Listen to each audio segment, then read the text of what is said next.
You're listening to the Spice Larder podcast, a monthly conversation featuring local producers, chefs, bakers, historians, spice experts and more. The Fields Kitchen has actually just celebrated its second birthday of opening, and the vision was really to put local produce back on the high street. That was our sort of aim, really.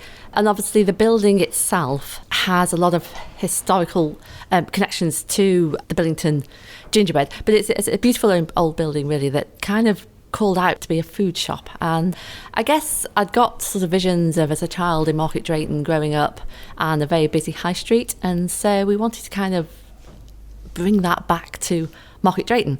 So in a nutshell, we've basically got a small farm just outside Market Drayton where we rear our own Aberdeen Angus beef. So the point of the shop really is we supply our own beef in the shop, we make our own pies, we make steak and ale pies, and then the other side of it is we're selling local produce. And we have a beautiful dresser when you walk in the shop, and it's all filled with local produce like the Billington Gingerbread and local honey and local jams. So it really is trying to promote local produce back on the high street with good old-fashioned customer service. So that's fantastic. And as a customer, I know that your customer service is absolutely excellent. Thank you. And even more of your customers think so, because you've just been nominated for an award. Yes, we have. We've just found out that we've made it through to the Midlands Regional Final for the Countryside Alliance Award, the category being local food and drink. And what is really, really satisfying is the fact that the award came about because people nominated you. Kind of gives you a boost, and you think maybe what you're doing is what people want, really. So yeah, we're very excited to have even got to this stage. There was, I think, nationally over 17,000 nominations, and we're now down to one of the 128 finalists across the country. So we're absolutely thrilled to bits. And when are the award ceremony or the results? Do you know? Yeah, the 24th of May. So over the next few months, the judges will come out. There's ourselves and there's 4 other farm shops across the Midlands that we're up against, and basically we'll know the 24th of May whether we've made it through to the House of Parliament, because that's where the grand final is. But like I say, considering we've only been trading now for 2 years, to have even got this far is fabulous. And I appreciate that the Countryside Alliance, you know, they do like to promote small rural businesses, and obviously Market Drayton as a rural town is an ideal example of what businesses are trying to promote, really. Fantastic. And what do you tend to find that your customers are looking for? You know, does that determine and dictate what you're selling in the shop?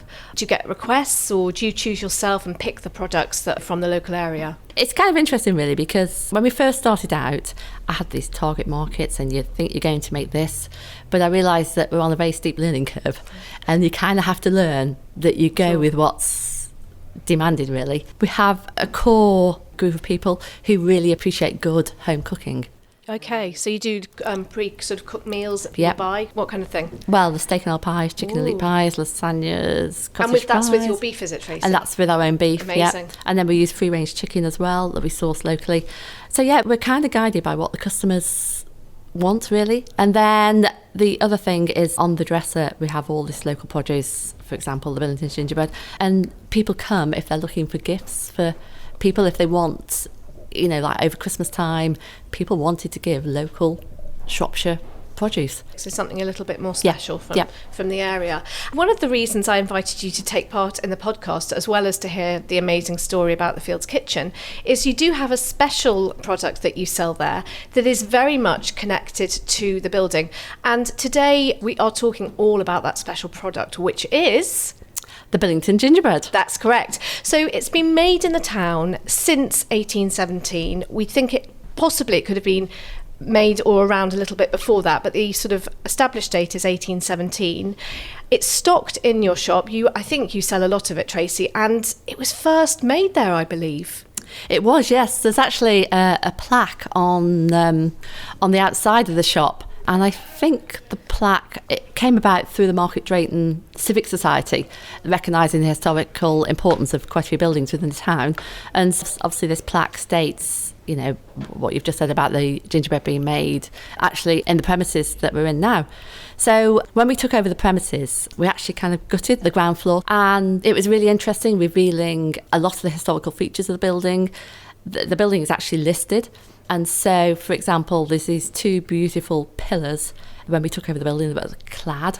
So we've obviously revealed all that. There's beautiful arch windows at the front of the building that actually were on some of the photographs, we think probably dating back to, you can probably help me here a bit, Julia, the ones that were used on the pictures of the gingerbread. I think that possibly was a Victorian era. A Victorian era. Yes. And you saw these beautiful arch windows that the proprietor's standing outside of the shop.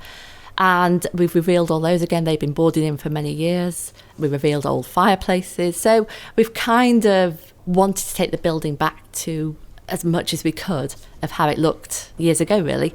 Obviously, the fact that we're stocking the Billington gingerbread and that was made in the basement of the shop is a real good talking point when people come into the shop, really. We find people come from miles in search of for the gingerbread. That's amazing. Yeah. Great. So. And is there still an oven or anything down in the basement? Could you see any remains of sort of how Mr. Thomas used to bake? No, if in the cellar you can still see where the fireplace was, but the ovens aren't there. No, it's all been taken out. Yeah. Well, how fascinating, and also how amazing that you've brought back this heritage product to the place where it was first really made in the town, and we're now selling it there. That is really, really exciting for Market Drayton. So thank you, Tracy, for that. No, you're welcome. It's as somebody came in only in the shop last week and was saying how they previously knew one of the previous bakers of the gingerbread, and they said how funny it is. It's back in the shop. They said the gingerbread had come home, which I thought was a very sweet story to tell, really. So, yes, to the home of gingerbread. Yeah. That's wonderful.